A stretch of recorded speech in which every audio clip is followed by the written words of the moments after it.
Assalamualaikum warahmatullahi wabarakatuh. Perkenalkan nama saya Sanjay dengan NIM 2115039. Halo, perkenalkan nama saya Putri Iwani, NIM 2115037. Halo, perkenalkan nama saya Arsyadika Ismi dengan NIM 2115030. Halo, perkenalkan nama saya Sofia Latifah dengan NIM 2115031. Kami dari Fakultas Sastra, Prodi Pendidikan Konseling Pendidikan dan Islam. Saksikan video kami di video selanjutnya.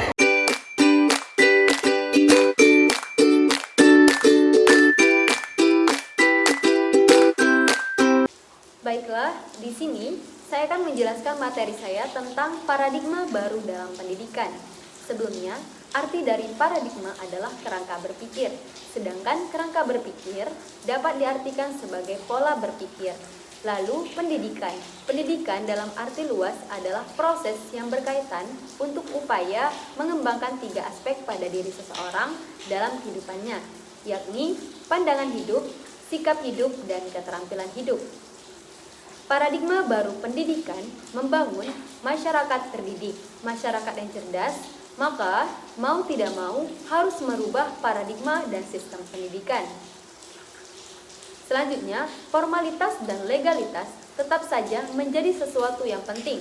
Akan tetapi, perlu diingat bahwa substansi juga sesuatu yang bisa diabaikan untuk mengejar tataran formal saja.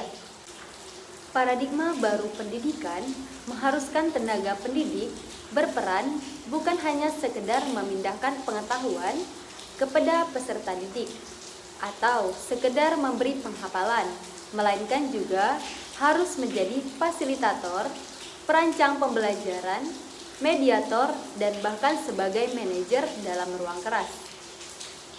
Peserta didik diharapkan bukan sekedar menghafal, mengerti, dan menguasai isi pembelajaran, namun melainkan juga mampu menerapkan, menganalisis, mengevaluasi, dan bahkan menciptakan sesuatu yang dibutuhkan dalam dunia nyata.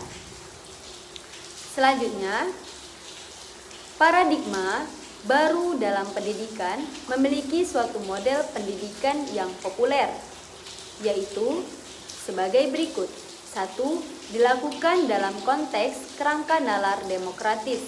Yang kedua, berbasis pada pengalaman peserta belajar. Yang ketiga, mengajukan pertanyaan masalah. Yang keempat, mendorong setiap orang untuk belajar dan mengajar. Yang kelima, mencakup level partisipasi yang tinggi. Baiklah, selanjutnya ada 4 pilar pendidikan. Yang pertama, learning to know, yang berarti belajar untuk mengetahui. Yang kedua, learning to do, yang berarti belajar untuk melakukan. Yang ketiga, learning to live together, yang berarti belajar untuk hidup bersama. Sedangkan yang terakhir, learning to be, yang berarti belajar untuk menjadi.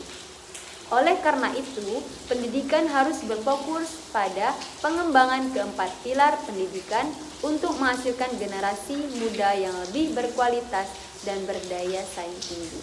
Baik, mungkin itu saja. Dilanjutkan materi yang kedua.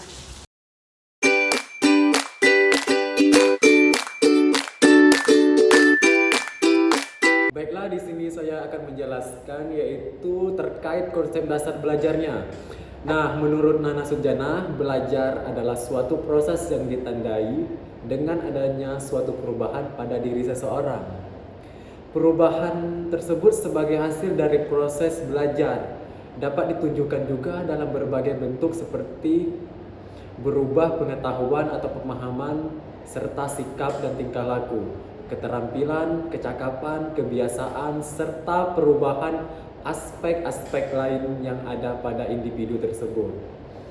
Sedangkan menurut Azhar, belajar adalah suatu proses yang kompleks terjadi pada diri setiap orang sepanjang hidupnya. Karena proses belajar itu terjadi karena adanya interaksi antara seseorang dengan lingkungannya. Belajar pun terjadi kapan saja dan di mana saja. Salah satunya tanda seseorang telah belajar adalah adanya perubahan tingkah, yaitu tingkah laku pada diri orang itu yang mungkin disebabkan terjadinya perubahan tingkah, yaitu tingkat pengetahuan, keterampilan atau sikapnya.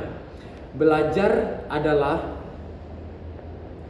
proses belajar yaitu terdiri atas 3 tahapan juga, yaitu yang pertama yaitu tahapan informasi, transformasi, dan evaluasi.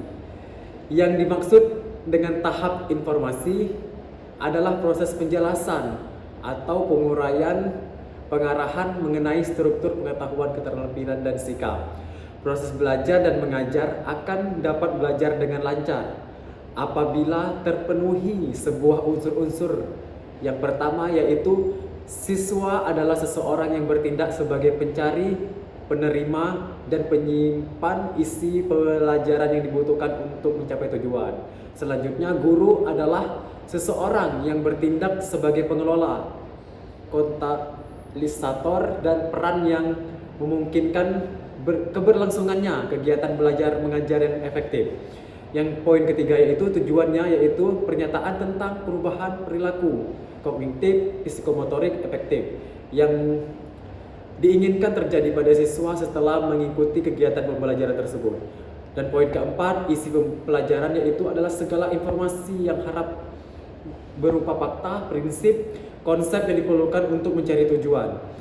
Yang selanjutnya yaitu poin yang tentang metodenya, yaitu caranya yang harus teratur untuk memberikan ketepatan siswa untuk mendapat informasi yang dibutuhkan mereka untuk mencapai tujuan tersebut. Yang ke poin selanjutnya tentang medianya, bahan atau media pengajaran dengan atau tanpa peralatan yang digunakan untuk menyajikan informasi kepada siswa tersebut. Dan yang terakhir poin yang evaluasi tersebut adalah evaluasi, yaitu cara tertentu yang digunakan untuk menilai suatu proses dan hasilnya.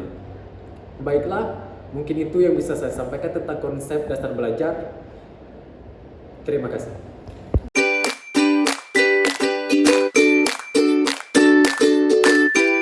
Baiklah, di sini saya akan menjelaskan konsep dasar bimbingan konseling belajar.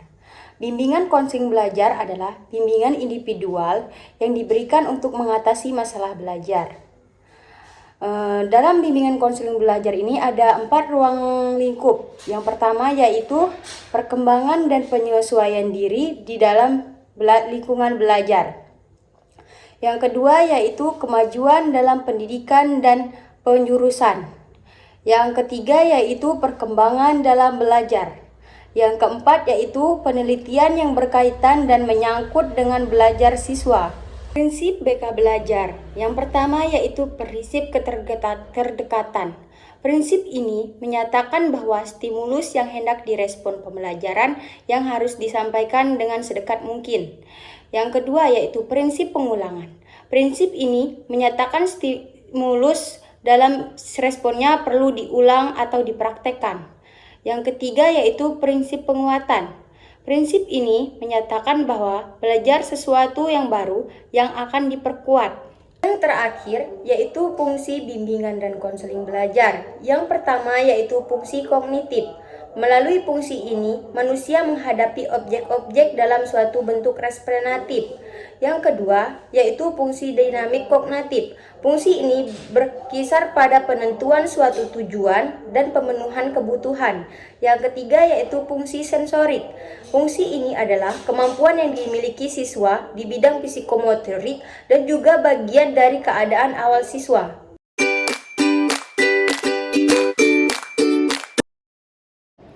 Baiklah, di sini saya akan menjelaskan tentang materi bentuk-bentuk layanan konseling belajar. Jadi, bentuk layanan bimbingan dan konseling belajar ini diberikan kepada siswa berupa layanan bimbingan yang disesuaikan dengan masalah belajar yang dihadapi oleh siswa, yaitu dengan cara melihat spesifikasi masalah yang dihadapi oleh siswa. Maka guru pembimbing dapat merumuskan program layanan bimbingan konseling belajar kepada siswa. Selanjutnya, menurut Perhirin ada beberapa bentuk layanan bimbingan belajar yang dapat diberikan kepada siswa, yaitu yang pertama ada orientasi kepada siswa, khususnya untuk siswa baru tentang pengenalan tujuan sekolah, isi kurikulum pembelajaran, dan lain-lain. Selanjutnya yang kedua ada memberikan informasi tentang cara belajar yang tepat bagi siswa selama mengikuti pelajaran di sekolah maupun secara mandiri di rumah. Selanjutnya yang ketiga ada memberikan informasi tentang jurusan maupun program studi yang sesuai bagi siswa untuk melanjutkan pendidikannya. Selanjutnya yang keempat ada untuk tingkat pendidikan yang lebih tinggi. Bantuan ini juga mencakup layanan informasi tentang program studi yang tersedia pada jenjang pendidikan tertentu. Selanjutnya yang kelima ada melakukan pengumpulan data yang berhubungan dengan siswa agar bimbingan belajar dapat terlaksana dengan baik, seperti bakat, minat, cita-cita, hasil belajar, dan lain sebagainya. Selanjutnya yang keenam ada membantu siswa dalam mengatasi kesulitan-kesulitan belajar, seperti kurang mampu menyusun dan mentaati jadwal belajar di rumah. Selanjutnya yang terakhir ada membantu siswa dalam hal membentuk kelompok-kelompok belajar dan mengatur kegiatan belajar kelompok supaya berjalan secara efektif dan efisien. Lalu bentuk layanan bimbingan belajar ini juga diberikan kepada siswa dalam bentuk pengenalan tentang sekolah dan kurikulum belajar, dan juga cara belajar yang baik sehingga dapat memilih jurusan yang sesuai dengan bakat dan minat, sehingga siswa dapat mengatasi permasalahan belajarnya, serta segala informasi yang menunjang kegiatannya dalam hal belajar, mulai dari pengenalan tentang sekolah, pengenalan bakat, dan kemampuan diri. Dengan adanya bentuk layanan bimbingan belajar ini juga dapat membantu siswa untuk memilih kegiatan-kegiatan non-akademik yang menunjang usaha belajar dan memilih program studi lanjutan untuk tingkat pendidikan yang lebih tinggi. Bimbingan dan konseling belajar ini juga dilakukan dengan dua pendekatan, yaitu yang pertama yaitu ada pendekatan individual. Yaitu pendekatan individual ini adalah pendekatan yang dilakukan oleh seorang guru kepada seorang siswa. Lalu yang kedua ada pendekatan kelompok. Pendekatan kelompok ini adalah pendekatan yang dilakukan oleh seorang guru kepada siswa yang jumlahnya lebih dari 2 orang. Pendekatan kelompok ini dibedakan menjadi kelompok kecil dan pendekatan kelompok besar yang terdiri dari atas 50 orang atau lebih dari 20. Mungkin hanya itu yang dapat saya sampaikan. Terima kasih telah menyaksikan video kami. Semoga bermanfaat. Jangan lupa Like, comment,